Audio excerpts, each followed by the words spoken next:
एक बार की बात है, एक छोटे गांव में एक पुराना हावड़ा था। यह हावड़ा रहस्यमय और भयंकरता से भरा हुआ था। लोग इसके बारे में कई कहानियां सुनाते थे, लेकिन कोई वहां जाने के लिए तैयार नहीं था। एक रात एक वीरान बगीचे में दोस्त राहुल और मोहन मिले। राहुल ने मोहन को यह हावड़ा के बारे में बताया और उन्हें वहां जाने का आमंत्रण दिया।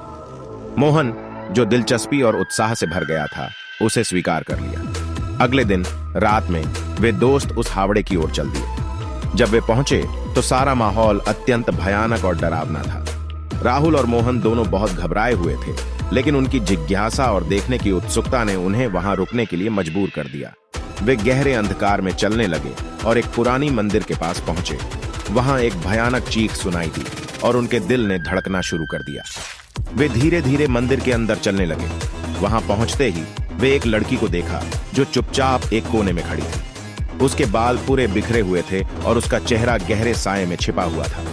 वे उसे बुलाया, लेकिन वह कोई जवाब नहीं दे रही थी। धीरे धीरे लड़की के पास जाने के बाद वे देखा कि उसकी आंखें लाल थीं और उसका चेहरा भयंकर डरावना था। राहुल और मोहन बहुत घबराए हुए थे, लेकिन उन्हें वापस जाने का रास्ता नहीं दिखाई दे रहा था। एक अचानक लड़की ने दोनों को घेर लिया और उनसे कहा, तुम यहां क्या कर रहे हो?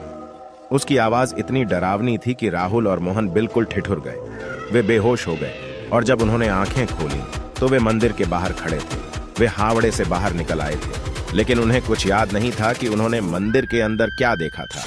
वे दोस्त अब भी डरे हुए थे और उन्होंने वहां से जल्दी भागकर अपने घर वापस जाने का फैसला किया, लेकिन उनकी जिज्ञासा और उत्साह कभी खत्म नहीं हुए। ये कहानी हमें यह याद दिलाती है कि कभी कभी हमारी जिज्ञासा हमें घातक स्थितियों में ले जा सकती है और हमें भयंकर अनुभवों का सामना करना पड़ सकता है।